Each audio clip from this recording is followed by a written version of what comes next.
Bonjour, je m'appelle Jérôme Oudot, je suis artiste plasticien. Je travaille à Paris depuis maintenant une quinzaine d'années. Principalement, mes outils, c'est le dessin, peinture et digital. Et tout ça s'alimente ces techniques se répondent les unes les autres. Et je signe mon travail du pseudonyme 13.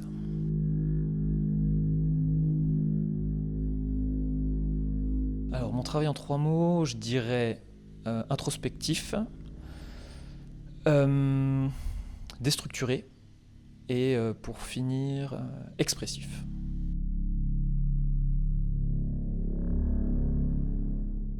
Le corps a une place vraiment très importante dans mon travail, que ce soit au niveau symbolique, on va dire, voire même philosophique, spirituel, ce que nous sommes en fait. Je travaille beaucoup sur l'identité notamment, ce que nous sommes en tant qu'humains en fait, est-ce qu'on est défini par notre corps, chose que je pense pas. En tout cas, c'est notre moyen d'évoluer dans le monde des formes, dans le monde de faire l'expérience d'être un être humain, quoi. Mais est-ce que nous, en tant que tels, on se limite à notre frontière qu'est notre corps ? Et sur un plan aussi formel, le corps est hyper important pour moi. Tout ce qui va être muscles sous-cutanés à travailler, je trouve ça vraiment très très intéressant. Le corps animal aussi.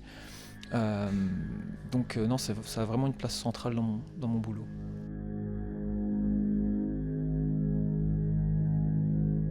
Ouais, alors je vais vous parler de la pièce Scorn, qui signifie mépris en anglais. Alors, c'est une peinture qui mêle aussi le dessin, enfin différentes techniques. En fait, souvent quand je travaille, je n'ai pas forcément une idée précise de ce que je vais faire à la base.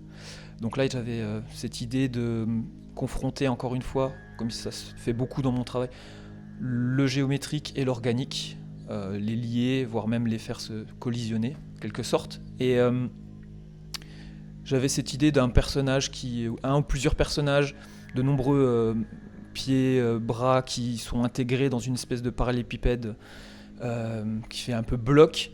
Et au moment de la création, à proprement parler, les choses ont un peu évolué sur la manière dont je voyais la pièce.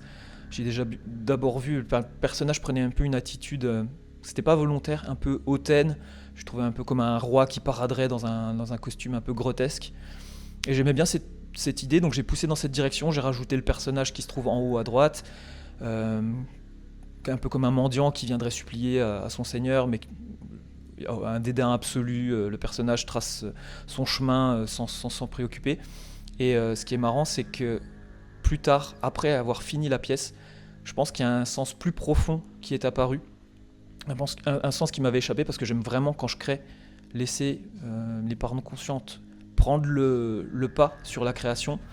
Moi, je lâche le contrôle et j'essaie de voir un peu ce qui peut ressortir de ça. Et une fois que l'œuvre est terminée, c'est en discutant avec d'autres personnes éventuellement, comme dans le cadre de cette exposition, que le vrai sens de l'œuvre arrive, enfin en tout cas tel que je le vois moi.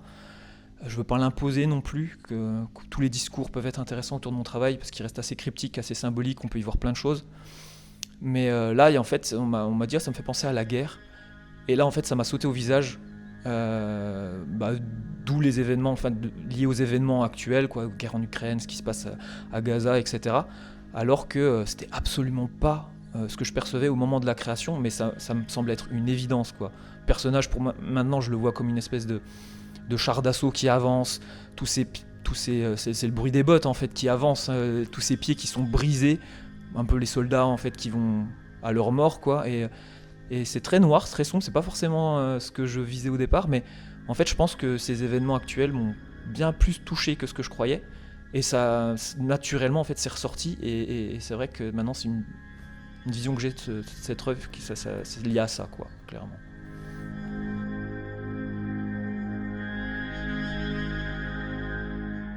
Alors en 3 mots, je dirais qualitatif, varié et bien évidemment immanquable. Voilà, je crois que vous savez ce qu'il vous reste à faire.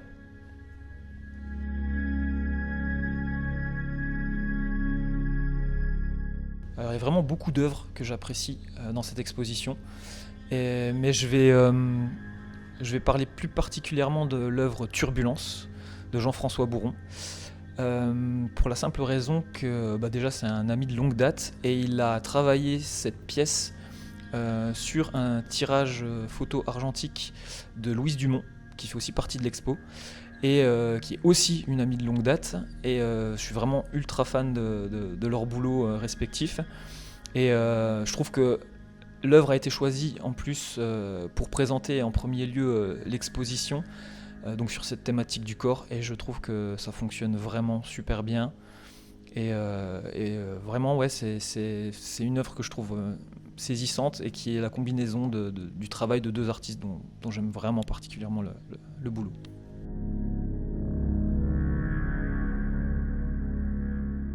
Très varié mes références artistiques, beaucoup de choses, mais pour ce qui me passe par la tête, je dirais, faut que je cite l'expressionnisme dit contemporain. Je peux par exemple citer l'artiste Nicolas Samori en peinture qui fait un travail incroyable. Me sens proche aussi du surréalisme, particulièrement surréalisme noir. Je pense à un artiste, mon artiste préféré dans ce domaine-là, c'est Bekzinski, peintre polonais incroyable. Je suis aussi au milieu de l'illustration. Dave McKean a été très marquant pour moi dans mon parcours, surtout au début parce que je travaillais exclusivement en digital, et moi c'est son travail digital que j'ai découvert en premier lieu. Je suis très influencé par la musique aussi, je travaille beaucoup en musique, j'en ai besoin pour me mettre vraiment dans une bulle. C'est hyper important, ça me permet de couper un peu du reste du monde et de me plonger dans mon travail. Dans l'audiovisuel aussi, j'aime beaucoup des courts-métrages.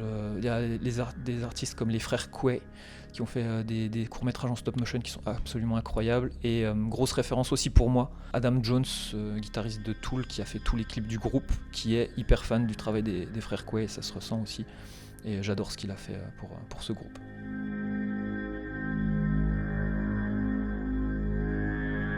Futur projet, je continue comme d'habitude, peinture, dessin, et là je commence à réfléchir, même si je suis un peu en avance, j'ai une expo collective à laquelle je vais participer en novembre à Mexico, et donc je vais m'attaquer à ces pièces-là dès maintenant, parce que j'aime pas être à la bourre sur ce que je fais, travailler dans l'urgence, c'est pas pour moi.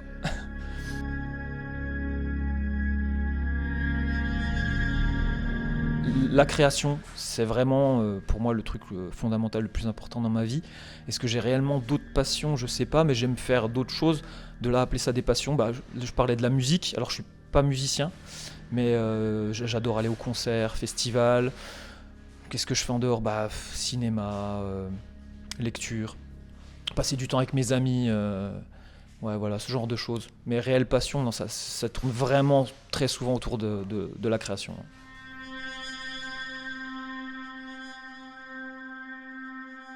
J'ai passé un très bon moment avec vous. Déjà l'expo, un grand merci de m'avoir invité à y prendre part, parce que je la trouve vraiment super chouette, donc c'est toujours un plaisir. Et puis l'interview, exercice pas forcément évident, je sais pas si je m'en suis sorti, mais en tout cas tu as su me mettre à l'aise pour l'occasion, donc c'est cool. Merci.